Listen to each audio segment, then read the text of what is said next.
Hi guys, good morning. এখন day 4 এর আজকে সকালবেলা আমরা জাস্ট বেরোচ্ছি মহাকাল মন্দির দেখতে। এখানে ভীষণ বৃষ্টি পড়ছে, যেহেতু লাস্ট ডে তাই দেখেই নিচ্ছি।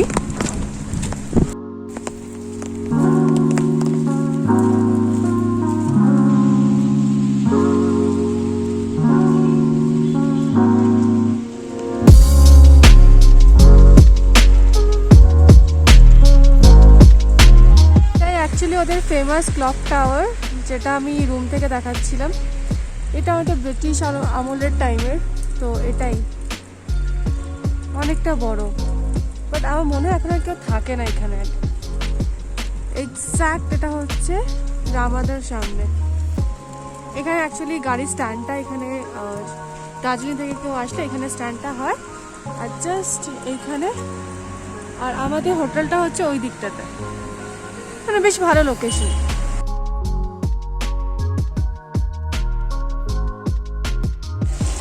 তো এখানে অ্যাকচুয়ালি ক্যারেন্টাস আছে, আর এখানে ওই দিকটা আছে কোলকা, যেটা মহাকাল ফেমাস। তো এক্সাক্ট এদিকেই। আর এদিকে যাচ্ছে ম্যালের রাস্তাটা। তো আমরা এখন যাবো মহাকাল টেম্পলের জন্য। ওকে, এই রাস্তাটাই।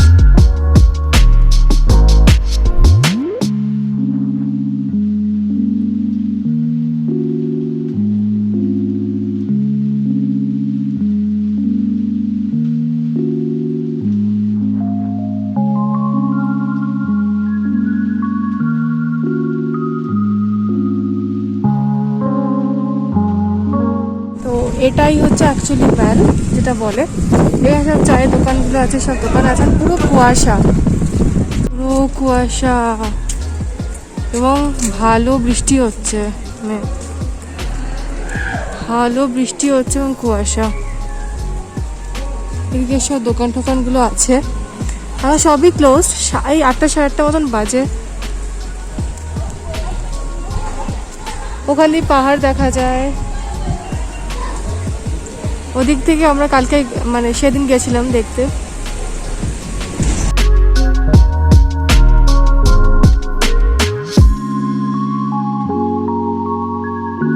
তো এই মহাকাল টেম্পলটার জন্য যে রাস্তাটা আছে না, ওখান দিয়ে আপনাকে মহাকাল টেম্পল যেতে হবে।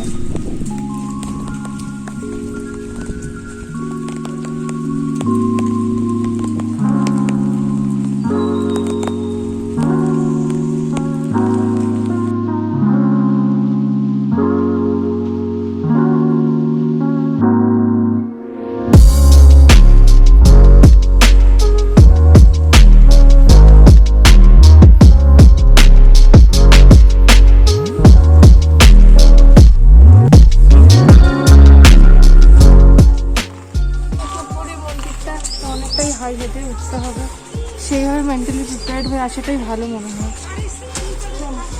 এখানে বসারও জায়গা আছে, মাঝখানে কেউ হাঁপিয়ে গেলে বসতে পারবে। ওখানে মন্দিরটা।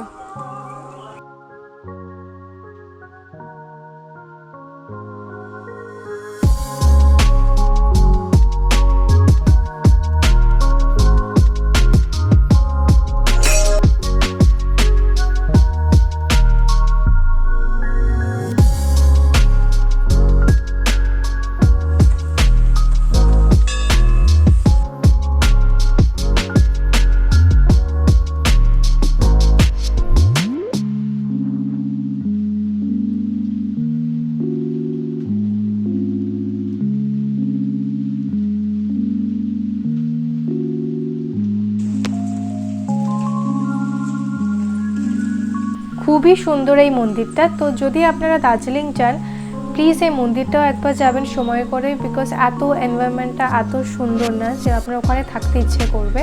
জাস্ট আমাদের সময় এতটাই বৃষ্টি পড়ছিল যে আমরা ওখানে আর মানে থাকতে পারিনি অতটা টাইম।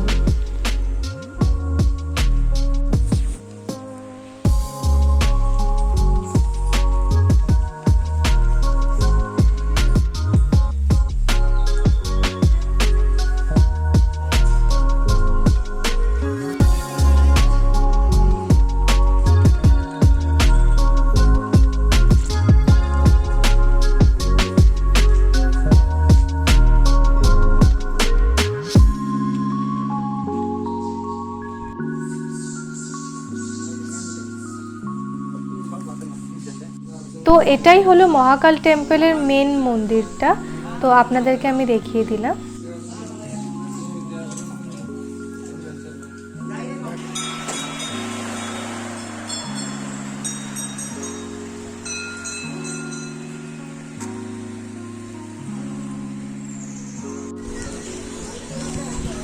আমি দেখিয়ে দিলাম মহাকাল মন্দিরটা কীরকম দেখতে, ভীষণ সুন্দর এবং ভীষণ সুন্দর একটা অ্যাটমসফিয়ারে। এখানে কিন্তু মাস্ক পরে আসাটা ভীষণ নেসেসারি, বিকজ এখানে একটু লোকজন বেশি আসছে যেহেতু মন্দির। তো জায়গাটা কীরকম লাগলো জানাতে অবশ্যই ভুলবে না কমেন্ট সেকশনে। দেখা যাক এবার নেক্সট আমরা কোথায় যাই।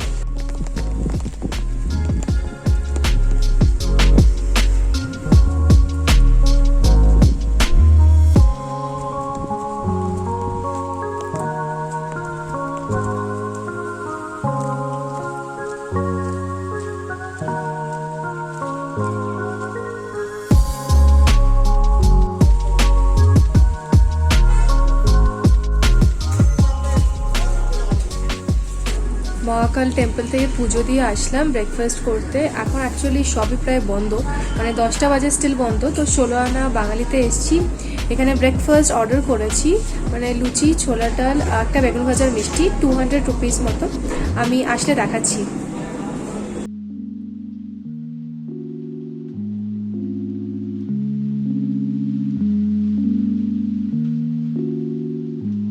যে বেগুন ভাজা, ডাল, রসগোল্লা আর লুচি। নেক্সট আমরা গেছিলাম হেস্টি টেস্টি, এটা এক্স্যাক্ট 16 আনা বাঙালির অপোজিটে। ওখান থেকে আমরা ট্রাই করেছিলাম ছোলা ভাটুরা। এই লোকেশনের ভিউ নিয়ে ট্রাস্ট মি ভীষণ ভালো লাগছিল, আর ফিরে আসতে ইচ্ছে একটুও করছিল না।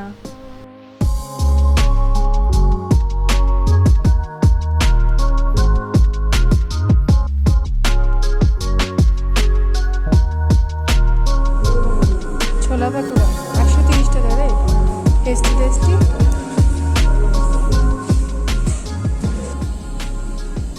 ফিরে আসলাম হোটেল রুমে, আর এখন আমরা চেক আউট করে নেব। তো এই মোমেন্টটা খুবই একটা দুঃখের কাইন্ড অফ, বাট স্টিল করতে তো হবেই। আগের দিন আপনাদের অতটা আমি ভালো করে দেখাইনি হোটেলে যে ক্যাফেটেরিয়া বা ক্যান্টিন এরিয়াটা। তো এটাই হচ্ছে ওদের ক্যান্টিন এরিয়াটা, খুব খুব খুব সুন্দর। আর এখান থেকে আমি এখন লাস্টে জাস্ট 1 কাপ চা খাবো, এবং তারপরে we will be living Darjeeling এই ব্লগের জন্য।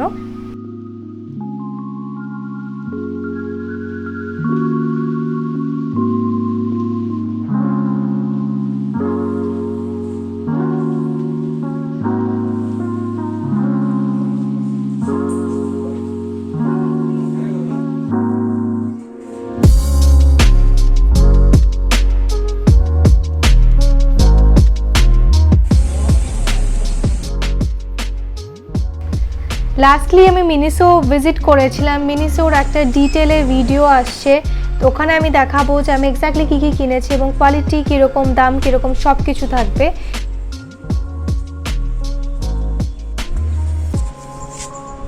তো এখানেই আমি শেষ করছি আমাদের আজকের ডে 4 এবং এন্ড পার্টটা।